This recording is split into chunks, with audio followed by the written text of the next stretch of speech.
El Señor esté con vosotros. Lectura del Santo Evangelio según San Mateo. En aquel tiempo dijo Jesús a sus discípulos: Si alguno quiere venir en pos de mí, que se niegue a sí mismo, tome su cruz y me siga. Porque quien quiera salvar su vida, la perderá. Pero el que la pierda por mí, la encontrará. Pues ¿de qué le servirá a un hombre ganar el mundo entero si pierde su alma? ¿O qué podrá dar para recobrarla? Porque el Hijo del Hombre vendrá con la gloria de su Padre entre sus ángeles, y entonces pagará a cada uno según su conducta. En verdad os digo que algunos de los aquí presentes no gustarán la muerte hasta que vean al Hijo del Hombre en su reino. Palabra del Señor. Bueno, hermanos, buenas tardes para todos. Vamos a hacer una reflexión en torno a esta palabra que nos ofrece hoy la liturgia de la Iglesia, y vamos a empezar con este discurso, uno de los discursos que trae consigo el libro del Deuteronomio por parte de Moisés para el pueblo de Dios. ¿De acuerdo? Bueno, ¿qué es lo que pretende fundamentalmente esta lectura? Esta lectura lo que pretende fundamentalmente es hacernos conscientes, ¿no?, de quién es Dios, de cuán cercano es Dios para cada uno de nosotros, de cuán sabio es Dios para cada uno de nosotros, de cuán fuerte es y cuántas proezas y prodigios se manifiesta Dios en favor nuestro, ¿no?, de cara a la realización de su voluntad para con nosotros. ¿De acuerdo? Esa es un poco la reflexión. Meditadlo un poco, ¿no? Profundizarlo en el corazón. ¿Qué Dios hay como el vuestro? ¿Se ha escuchado hablar de un Dios que de alguna manera manifieste unos mandatos o unos decretos tan sabios como el Señor os ofrece? ¿O qué Dios de algún modo se ha hecho tan cercano y ha combatido con vosotros? Está hablando al pueblo de Israel, evidentemente, ¿no? ¿De qué pueblo de alguna manera, ¿no?, pues ha conseguido alcanzar esta victoria frente a Egipto, frente a lo que representaba la esclavitud? Con portentos, con signos, fue acompañando la historia del pueblo de Israel en el desierto para que el pueblo se fiara, para que de alguna manera apostara por considerar realmente lo que al final concluye este libro del Deuteronomio, que no hay ningún otro Dios, que hay un único Dios verdadero, que Él es nuestro Dios y que estamos llamados a llevar a cabo el cumplimiento de sus decretos y mandatos. Si lo hacemos, no lo hacemos para de alguna manera, ¿no?, pues como complacer la arbitrariedad de un Dios que nos pone a hacer lo que a Él se le da la regalada gana, sino que de algún modo lo que pretende a través de esos mandamientos es, fijaos qué sencillo lo explica hoy el libro, para que seáis felices y alcancéis larga vida en la tierra que el Señor os ofrece, ¿no?, como heredad, ¿no?, a través del cumplimiento de sus promesas. ¿De acuerdo? ¿Queda claro este texto más o menos en su conjunto? Porque tenemos que hacer una relectura de ese texto a la luz, evidentemente, de la nueva y eterna alianza, ¿no? Esto fue lo que el Señor dejó como herencia espiritual a través de Moisés para el pueblo de Dios, ¿no?, durante prácticamente ya su inminente llegada a la tierra prometida. Pero nosotros tenemos que hacer una reflexión aún más profunda, ¿no? Realmente podemos considerar que a ese Dios a quien nosotros adoramos, ¿no?, a ese Dios a quien nosotros seguimos, de algún modo ese Dios ha mostrado esa especial solicitud, ¿no?, de manifestarnos a través de su palabra y manifestar a través de sus acciones. Qué sabio que es y qué cercano se hace a nosotros. Sí, muchas veces. Esa es la pregunta, ¿no? ¿Conocéis la palabra de Dios? Sobre todo, ¿conocéis el Evangelio? ¿Os dais cuenta de lo que el Evangelio nos enseña? ¿Qué podríamos denominar nosotros que es la esencia fundamental del Evangelio? ¿En dónde sostiene el Señor de algún modo el cumplimiento de la ley y los mandatos de la antigua alianza? Que el Señor de alguna manera lo resume y nos lo presenta a nosotros de una manera clara y contundente para que sepamos en dónde tenemos que de algún modo descansar nuestra experiencia de fe a la hora de llevar a cabo el cumplimiento de la voluntad de Dios. ¿Y qué nos dijo que teníamos que hacer? Teníamos que amar. En eso consiste fundamentalmente el llevar a cabo el cumplimiento de la voluntad de Dios. ¡Ay, yo amo a todo el mundo! Sí, pero antes de que de alguna manera salgan nuestros impulsos sentimentales y más de algún modo, vamos a decirlo, viscerales, estamos hablando de no cualquier tipo de amor. Estamos hablando de lo que podríamos denominar que es la grandeza y la excelencia del amor contemplado a la luz de su misterio pascual, a la luz de su entrega. Por eso los cristianos miramos siempre hacia la cruz y reconocemos allí la fuente de una sabiduría desbordante.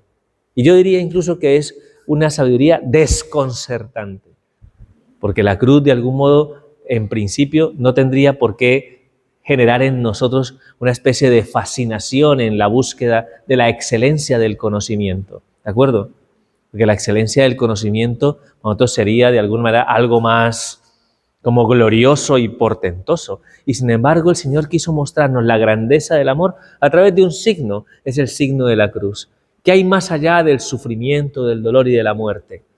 ¿Qué hay más allá de eso? Alguien que está dispuesto a hacernos entender que la felicidad más grande está en amar y que ese amar puede llevarnos a entregar la vida. No hay amor más grande que quien da la vida, quien en lugar de buscar, ¿no?, su propio interés egoísta, entiende su vida como una oportunidad para dejar una huella profunda de amor en el corazón de los demás, sin acepción de personas. Lo cual implica para todos nosotros ser conscientes de que ese amor va especialmente desplegado a aquellos que tienen necesidad de encontrarse con ese amor. ¿Y quiénes son esos? Los pecadores, los pequeños, los pobres, los sencillos. No sé si me entendéis. Así como de alguna manera se manifiesta la gratuidad de ese amor en Cristo, se nos plantea a nosotros encontrar la respuesta fundamental a nuestra búsqueda de felicidad en la práctica de ese amor. ¿Y el Señor lo dijo solo de palabra? No. ¿Cómo lo hizo el Señor? Con hechos, y con hechos muy concretos, entregando su vida y haciéndose cercano a nosotros. Por eso se encarnó en el seno de la Virgen, por eso nació en Belén de Judá, haciéndose hombre, uno como nosotros, sensibilizándose y conociendo perfectamente a nuestra humanidad en todo, y especialmente en su debilidad, y realizando un camino para señalarnos a cada uno de nosotros el camino que debíamos seguir. Él mismo entregó su vida por nosotros. Y no solamente entregó su vida, sino que la sigue entregando y sigue ofreciéndose y sigue dándose y comunicándonos la grandeza de ese amor a través de su presencia en el Santísimo Sacramento, ¿no? Ahí en el sagrario. ¿Qué Dios es tan sabio? ¿Qué Dios es tan cercano como nuestro Dios? Mira, os voy a contar una cosa que me ha pasado, ¿no? He tenido una conversación muy interesante con una persona atea, ¿de acuerdo? Y esa persona que se decía atea, esto me ha pasado, ¿no?, estos días que no he estado aquí en el eremitorio, esa persona que se decía atea me daba sus argumentos, ¿de acuerdo? Y dentro de sus argumentos, ¿no?, pues yo en algún momento quise, ¿no?, pues señalarle, ¿no?, de alguna manera una reflexión que hace Blaise Pascal, ¿no?, acerca de la creencia, ¿no?, acerca de decir, hombre, si de alguna manera, ¿no?, asumiéramos el hecho de no creer, ¿qué pasaría si tú te encontraras con ese Dios al que tú has querido negar toda tu vida, ¿no? Aquel que de algún modo cree en ese Dios y ajusta su vida, que de algún modo ajustar la vida a Dios sería ajustar la vida en el amor, sería plantear en nuestro estado de viadores, o sea, en nuestra condición de peregrinos en este mundo, una forma de entender la vida que diríamos que es de las más nobles, ¿no?, de las expresiones más auténticas de humanidad que podríamos conseguir a través de la práctica del amor, ¿no? Podríamos decir, si no hubiera nada más, diría Blaise Pascal, al menos nos ha dado la oportunidad de sacar la mejor versión de humanidad que hay en nosotros, aunque no existiera ese Dios. Pero imagínate si tú lo negaras y de repente te encontraras con ese Dios. Y me dice esta persona, pues yo inmediatamente le diría, ¿y por qué los niños tienen cáncer? ¿Y por qué hay tantas tragedias y desgracias en el mundo? ¿Por qué no has hecho nada? ¿No?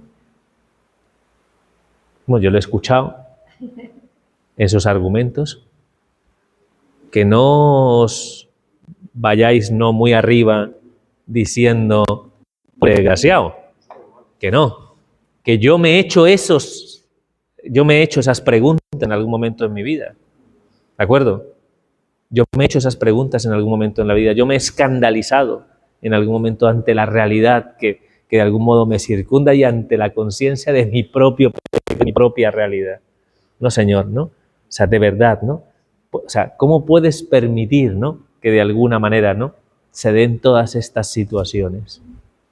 Claro, nosotros de algún modo ante esas exigencias, lo único que sabemos perfectamente es que no tenemos una respuesta en definitiva, ¿no? Que son preguntas e inquietudes que van mucho más allá de nuestra capacidad de comprensión. ¿Me entendéis lo que quiero decir? Ninguno de nosotros está preparado para que el hijo suyo tenga cáncer, sobre todo un niño pequeño. Ninguno de nosotros está preparado para que una persona a la que amamos con todo nuestro corazón se enferme o experimente cualquier tipo de tragedia y desgracia. Porque no nos toca de manera tan cercana, de lo contrario experimentaríamos grandes crisis y grandes luchas en nuestra forma de aproximarnos a esa creencia en Dios. ¿No es así? ¿O soy el único? No, es así. Pregunto, Es así. es así, tal cual. ¿Qué es lo que nos queda a nosotros? La esperanza de ver, ¿no?, dentro del dimensionamiento de la misma vida de Cristo, que Él no ahorró en lo absoluto la dimensión de la desgracia, del sufrimiento, de la traición, del desamor, de todo lo que de alguna manera condiciona nuestra vida, está todo de alguna manera atado a esa realidad. ¿Y en qué lo convirtió el Señor? ¿Qué sentido le ofreció a todo eso que vivió? Dentro de un proyecto que se escapa completamente del dimensionamiento de la realidad del hombre, quiso ofrecerle un sentido, quiso de algún modo, ¿no?, que Él mismo se convirtiera en ofrenda, para que todos y cada uno de nosotros entendiéramos que lo que no entendemos, que lo que de algún modo se escapa a nuestra realidad, está dimensionado mucho más amplio en el saber de Dios dentro de un proyecto que es un proyecto de salvación. Pero eso, esa persona le cuesta entenderlo porque esa persona quería tener la comprensión y el entendimiento de todo. Le es más fácil negar a Dios que asumir una realidad que en algún momento se le escape y que le obligue en algún momento simple y llanamente a confiar. Porque muchas de esas respuestas, ¿dónde tendrán de alguna manera su sentido definitivo y pleno?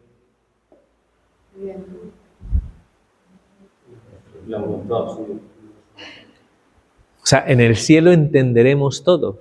Yo le decía a esta persona, tú de alguna manera, ¿no?, niegas porque diría, y yo le diría a ese Dios, ¿no?, pues menuda caca de Dios, que eres tú, ¿no?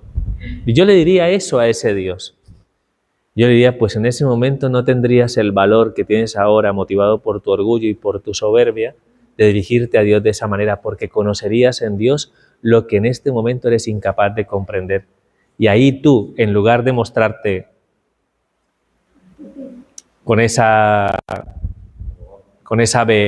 vehemencia y te rendirías ante el conocimiento de Dios y de alguna manera, ¿no?, tu mismo corazón se humillaría en su presencia, ¿no?, por semejante muestra de soberbia, por pretender de alguna manera en algún momento ser como Dios en el conocimiento del bien y del mal. ¿De acuerdo? Madre, yo tengo una pregunta. Si Dios ha creado para llegar hacia Él, ¿por qué ha generado un laberinto que algunas veces es tan difícil? ¿Por qué el camino es tan tortuoso? Lo entienden, ¿no? No es eso, es como que al final nosotros tenemos que luchar por el amor a los demás, ¿no? Pero si una persona tiene un trauma o ha sufrido, no sé cómo decir, el trauma nos genera dolor, el dolor es lo opuesto al amor, y al final, como que todo el mundo tiene experiencias que más que acercarlo, bueno, que al final está claro que una experiencia te puede acercar, te puede alejar, Sí. pero como que al final es como un laberinto que al final parece que nunca llega a ningún puerto. A ver. Pues eso es lo que quiero yo. A ver, el camino en sí mismo, ¿no?, el camino en sí mismo, ya que estamos hablando, nada más me voy a servir del texto de la palabra de Dios para responderte en sí.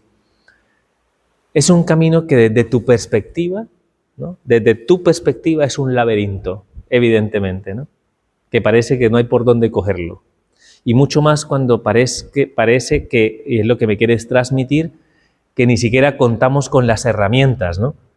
Por el hecho de que estemos condicionados por nuestras heridas, por nuestros vacíos, por nuestros traumas, lo cual significa que vamos como que siempre las cosas tienden a llevarnos en la dirección contraria. ¿Es lo que entiendo? ¿Lo he entendido bien?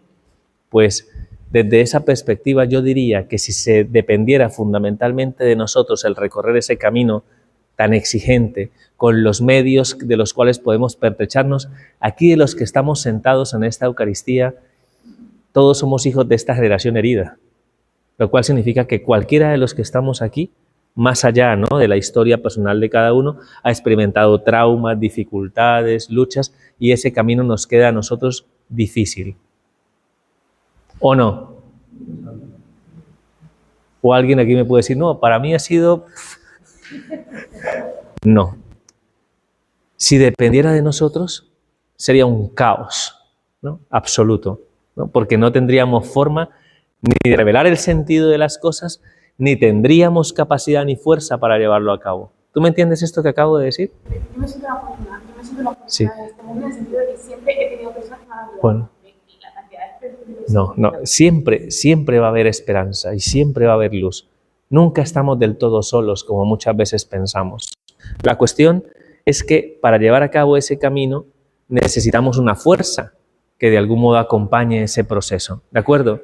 Y es lo que dice hoy, el pueblo de nunca hubiera llegado por sí solo a la tierra prometida. Nunca. ¿Dónde hubiera quedado el pueblo? No hubiera llegado ni al desierto, hubiera quedado, ya lo digo yo, que no llega ni al desierto, llega al Mar Rojo. Llega al Mar Rojo y el que no tenga manguitos, me explico, Egipto lo arrasa. No sé si me entiendes. Egipto tiene más fuerza que Israel, ¿de acuerdo? Esa batalla no la libra el pueblo de Israel con Egipto, porque Egipto es más poderoso, es más fuerte la desesperanza que nuestra humanidad débil, es más fuerte la tristeza que nuestra humanidad débil, es más fuerte la incertidumbre y la incapacidad comprensiva que nuestra humanidad débil. ¿Me entiendes eso? ¿Qué es más fuerte? La gracia. Es más fuerte Dios. Por eso, de algún modo, para todos nosotros, nuestro acicate, nuestra única forma de algún modo de alcanzar el desarrollo, ¿no?, de toda esta historia y de este camino, depende fundamentalmente de alguien, ¿no?, que nos ha señalado que a pesar de todas esas situaciones que en algún determinado momento parece que son lastres y que nos impiden avanzar, tenemos a alguien que en algún momento se lo ha currado, ¿no?, de la manera como se lo ha currado. Pues vuelvo y te repito, ¿no?, de algún modo ha asumido en él toda esa realidad para ofrecerle un sentido a nuestra vida y de su mano y con su gracia ser capaces de ir sorteando de alguna manera esos obstáculos para llegar hasta donde de algún modo estamos llamados a llegar, que es a la tierra prometida, que es el cielo. Es una tarea ardua, difícil, yo diría para nosotros imposible, pero para Dios nada es imposible en virtud de su gracia. ¿Qué quiere decir? Que si hoy estamos caminando y si de alguna manera nos vamos superando de algún modo esos escollos que nos impiden amar, que nos impiden de algún modo considerar nuestra vida como una oportunidad para darnos y entregarnos a los demás, explico, es porque hay una gracia que nos acompaña y nos sostiene. ¿Y quién nos da esa gracia? Nos la da Dios, porque sabe que nosotros somos débiles. ¿Y cómo nos la da? A través de los sacramentos, nos la da a través de su palabra, nos la da a través del discernimiento, nos la da a través de alguna manera, ¿no?, de la confianza, de las virtudes teologales, de la fe, de la esperanza y de la caridad. Todo eso viene a nosotros como un, no sé cómo decírtelo, ¿no?, viene como si de algún modo recibiéramos un empujón, ¿no? ¿Me explico? Para poder ser capaces de superar esta herida, este vacío, es porque en el fondo es su amor el que nos va confirmando en ese camino. ¿Me explico? Y ese amor se concreta, ese amor no es abstracto, ese amor de algún modo también se hace vivencia. Y es el amor que muchas veces nos ofrecemos los unos a los otros en este camino de fe, ¿de acuerdo? Pero la certeza en sí misma no descansa en ti, Por eso es importante que no nos ensimismemos, ¿no? Que no miremos en esta dirección, porque si miras en esta dirección, ¿qué nos quedaría? ¿Qué experimentaríamos al mirarnos en esta dirección? Si nos miráramos en esta dirección, ¿qué sentiríamos? Siempre hacia nosotros. ¿Qué sentiríamos? Un enorme desasosiego y una enorme sensación de incapacidad que nos abrumaría y nos aplastaría en sí. Y el Señor lo ha podido. ¿Cuál sería de alguna manera nuestra reflexión después de 2000 años de cristianismo? ¿Que ha sido imposible? ¿O podríamos decir que nada es imposible para Dios? Y todos seguimos luchando, ¿no?, con esos escollos y con esas dificultades que nos llevan a movernos en ese laberinto. Pero curiosamente, el que conoce ese camino de ese laberinto es el Señor. Entonces tendríamos confianza en Él a la hora de dejarnos conducir por ese camino, sabiendo que Él tiene la forma y la respuesta de ir dándole a cada una de esas situaciones que llevamos en la vida, de ir poniendo en el bálsamo de su amor y de su misericordia, si le permitimos actuar en nuestra vida. Esa es la cuestión. La cuestión es, como lo dice Él hoy en la palabra, es el Señor el que es sabio, es el Señor el que es cercano, es el Señor el que es fuerte. Si os dais cuenta, en ningún momento menciona al pueblo en sí. ¿Qué le dice al pueblo? Que tiene que fiarse. Fiarse.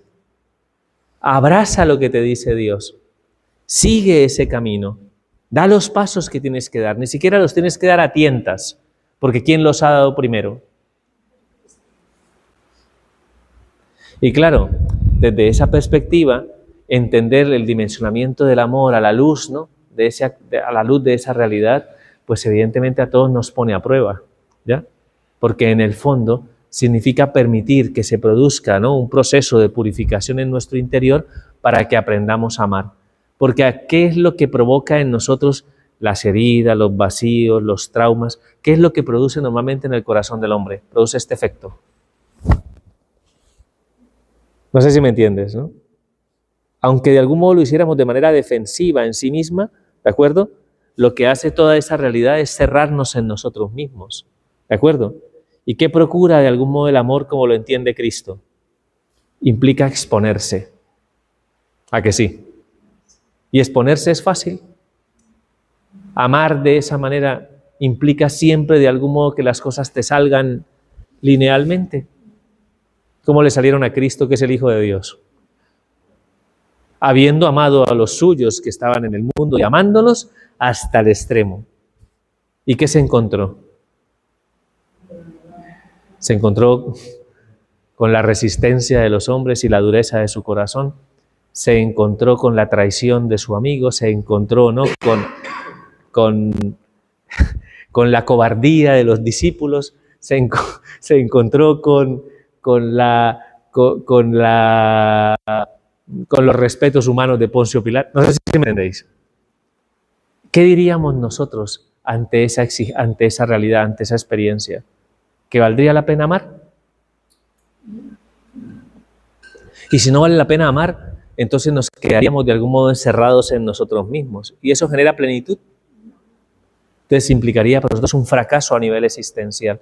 Pero Cristo quiso amar así, de esa manera, sobreponiéndose a todas y cada una de esas luchas, sabiendo que de alguna manera dónde estaba realmente y dónde radicaba, ¿no?, el sentido fundamental de la dimensión de su entrega, en el amar hasta el punto, ¿no?, de ofrecer su vida en rescate por nuestra propia condición frágil y débil. Decidió amar para ofrecernos a nosotros fuerza, ¿de acuerdo?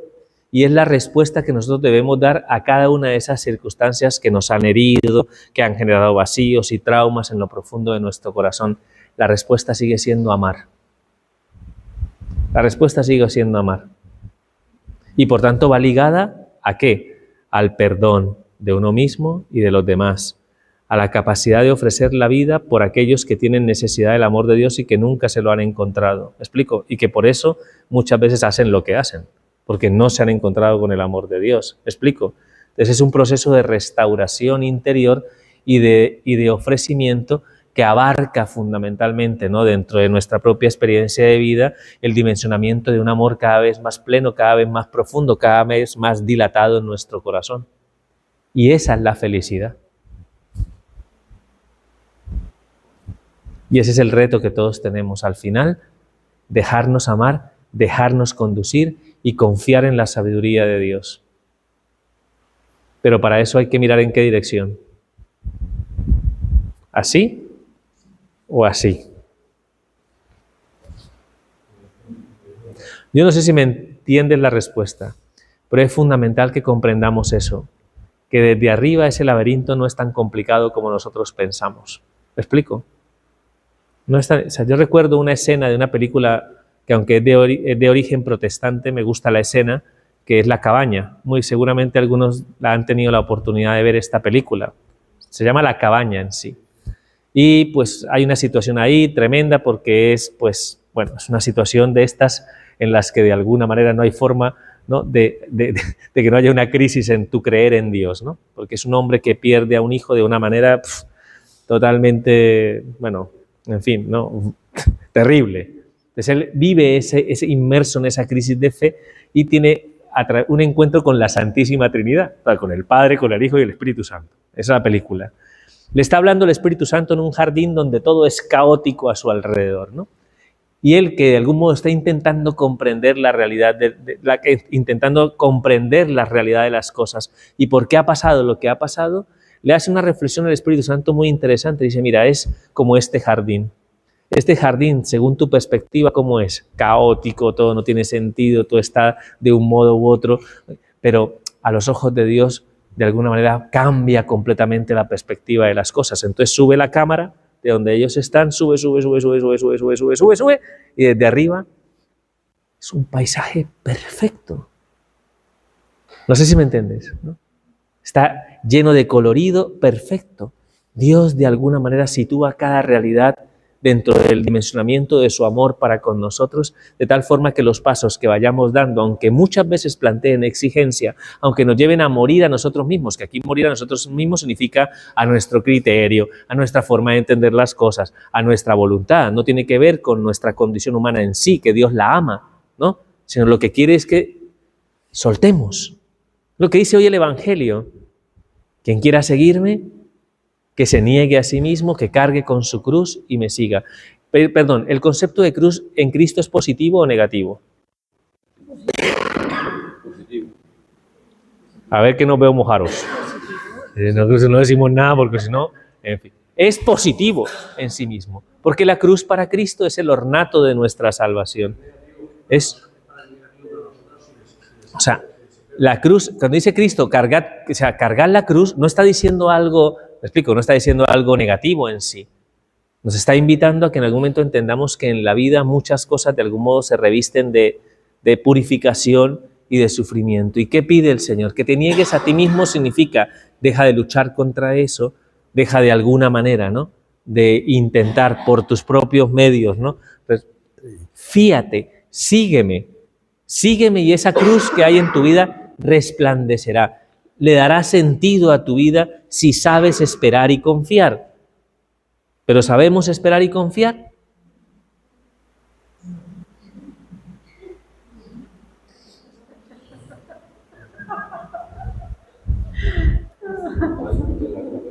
Benito, ¿usted qué opina? No sabemos esperar y confiar. Como no sabemos esperar y confiar, la desesperación nos lleva a sufrir más y a hundirnos más. Pero la confianza en que los planes de Dios se manifiestan a pesar de nuestra torpeza, a pesar de nuestra debilidad, a pesar de nuestra limitación, a pesar de nuestros propios pecados, es que Dios está actuando en nuestra vida si le permitimos en algún momento hacerse presente en nosotros para que podamos recorrer este camino. Pero al final el reto del amor nos llevará a abrir el corazón. ¿Me explico? Y si yo pierdo, o sea, en el sentido de decir, pierdo en cuanto a mi criterio, a mi voluntad, y dejo que de alguna manera el Señor, ¿no?, gane en mí, ¿me explico?, me gane esa batalla, al final yo gano la vida. Según el texto que hemos escuchado en el día de hoy en el Evangelio. El que intente salvar su vida, la perderá, pero el que la pierda por mí, la encontrará. Porque, ¿de qué le sirve al mundo, al hombre, no? ¿De qué sirve ganar el mundo entero si pierde su alma? ¿O qué podrá hacer para recobrarla? ¿Me explico? ¿De quién dependemos? ¿De nosotros? Ya os digo que no. Dependemos del Señor y de su gracia. ¿De acuerdo? Es ahí donde tenemos que hacer ese acto de confianza plena. Somos los que hemos recibido esta noticia. Somos los que nos ha dicho el Señor que nos ama incondicionalmente y que está dispuesto a ofrecernos el perdón. Simplemente lo que quiere es que confiemos en Él, que depositemos todo eso que nos conduele, que nos hiere, que nos lleva ahí a estar todo el tiempo girando en torno a esas realidades que nos condicionan. Ponla en las manos del Señor y el Señor ya se encargará de trabajarlos. Te lo puedo asegurar porque el amor del Señor es sanador por su propia naturaleza. ¿Te ha defraudado el Señor alguna vez? No, pero hay posibilidad que todavía no se entiende. Ya, como yo. Y soy cura, imagínate. Y predico, que es lo peor. Pero me fío que algún día encontraré respuesta a esas inquietudes. Porque entiendo que la sabiduría de Dios es superior a mis cortas miras. ¿Me explico? No me considero más inteligente que Dios. No sé si me entiendes.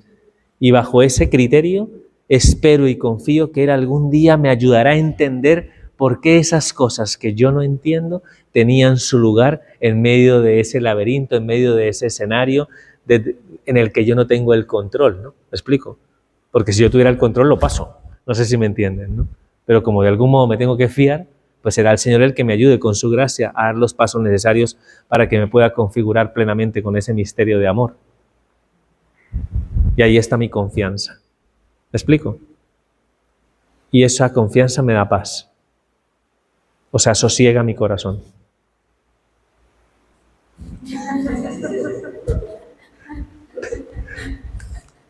No te la vendo, te la doy gratis. Gratis se me ha sido dada, gratis la transmito y la comunico. Nunca me he defraudado haber puesto mi confianza en Dios en los peores momentos de mi vida. Nunca. Y ese nunca está basado no en una idea, en una certeza, y la certeza está aquí, en el corazón. ¿De acuerdo? Y eso nadie te lo puede robar. Nadie. Ni el maligno que lo intenta hacer. ¿De acuerdo? A propósito, hoy es Santo Domingo de Guzmán. ¿Por qué Santo Domingo de Guzmán? Bueno, criado en una familia, bueno, su madre es beata, su hermano es beato, bueno, en fin, una familia muy bien, ¿no? Su tío lo educó y lo formó en las artes, con lo cual de algún modo tuvo un camino muy lineal, descubrió su vocación al sacerdocio, estudiando en las escuelas catedralicias, hasta que de alguna manera fue asignado a ser, ¿no?, como casi vicario general de la diócesis de Osma, ¿no?, que es donde de algún modo él, ahí estaba como todo muy perfecto, hasta que en algún momento el Señor le muestra que había crecido, ¿no?, la herejía albigense, los cátaros. ¿Sabéis cuál es el problema de los albigenses y los cátaros? ¿No? Que los cátaros y los albigenses pensaban que a través de las exigencias, ¿no?, que se plantean que plantea el Evangelio, que solo aquellos que son capaces por sí mismos de llevarlo a cabo son los verdaderamente dignos para poder recibir los sacramentos y recibir las bendiciones de Dios. Por tanto, entendemos esto como una especie sería como un gnosticismo, algo así, donde unos pocos iluminados serían los únicos que encontrarían el camino del laberinto hacia Dios. ¿Sabéis por qué es un error? Porque se basa y se fundamenta en el hecho de que yo soy el que consigo en algún momento esa iluminación, ¿de acuerdo? A través de un proceso de purificación. Los cátaros, así como hay unos que por defecto no son herejes, estos eran por exceso, porque creían que solo unos pocos eran capaces de alcanzar toda esa plenitud. Entonces, Santo Domingo empieza con un grupo de gente, de monjes misioneros, a predicar en Francia para contrarrestar los errores de esta herejía albigense y cátara, y así surgen los predicadores, o la orden de los dominicanos o dominicos, ¿no? ¿De acuerdo? Que fueron los que siguieron a Santo Domingo de Guzmán en esta empresa. Y lo bonito de esta empresa, dentro de la tradición, ¿no?, que nos plantea la Iglesia, es que por más de que de algún modo intentaron predicar, alcanzaron muy pocos frutos hasta que en algún momento la Virgen le ofrece a Santo Domingo el rosario para que a través del rezo del rosario y la contemplación de los misterios de la vida de Cristo se pudiera iluminar el camino de aquellos que de algún modo estaban en el error.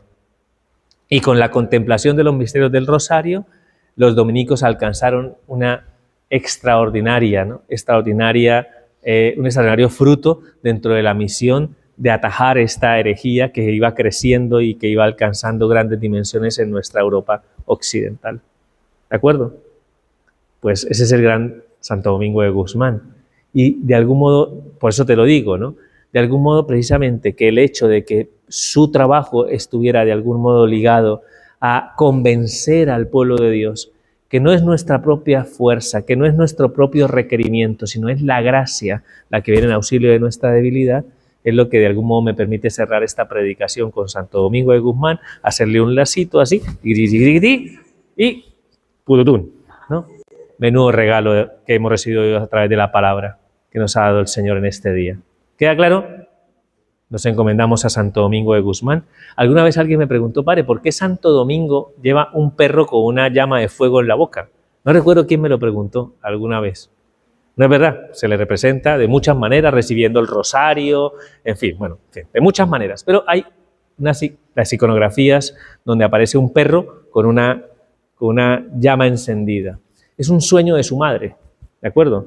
Su madre soñó en algún momento que ella, ¿no?, digamos, iba a traer al mundo a alguien y que ella ve esa imagen de un perro con una antorcha en su boca, ¿no? Y ella no sabía interpretar esa visión. Entonces, había un monasterio muy cerca de donde había nacido, nació en Calerruega, al territorio de Burgos, ¿no? Y había un monasterio muy famoso, ¿recordáis cómo se llama? Santo Domingo de Silos, muy cerca de Calerruega, lugar de nacimiento de Santo Domingo. Entonces allí en ese monasterio, ella pide discernimiento a los monjes y Domingo de Silos, que es el que le da nombre a este monasterio, pues le dice a ella que seguramente el sueño tiene valor y significado a la luz de un hijo que ella va a traer a este mundo y que va a ser un bien enorme a la Iglesia. Entonces, por eso, agradecida, por eso, ¿sabes cómo le puso a ese niño? Domingo, por eso se llamaba Domingo. Y resulta que cuando se habla de los seguidores de Santo Domingo, que era la orden de los predicadores, a ellos le decían, por ser seguidores de Domingo, pues como los franciscanos, ¿no? ¿Por qué llaman franciscanos? Pues eran seguidores de San Francisco. Entonces, ¿cómo le decían a los predicadores? Dominicanos. Pero no dominicano de la red, no, sino no, dominicanos, ¿no? Y de ahí viene de domingo, ¿no? Y viene la palabra canis, que en latín significa perro. Entonces fue como de algún modo se asoció la visión de la madre con la predicación de Santo Domingo de Guzmán y colorín colorado, esta historia se ha acabado. Continuamos la celebración de la misa, que ya vamos repasados, y le pedimos al Señor esa gracia, que nos ayude de alguna manera a encontrar el camino de gracia y que sea el Espíritu el que nos impulse a recorrer estos caminos tortuosos para que dé la confianza en ese Dios que es cercano, ese Dios que es sabio, ese Dios que es fuerte, podamos alcanzar nuestra verdadera tierra prometida, que es el cielo. Así que ánimo, continuamos la celebración eucarística. Gloria al Padre, al Hijo y al Espíritu Santo.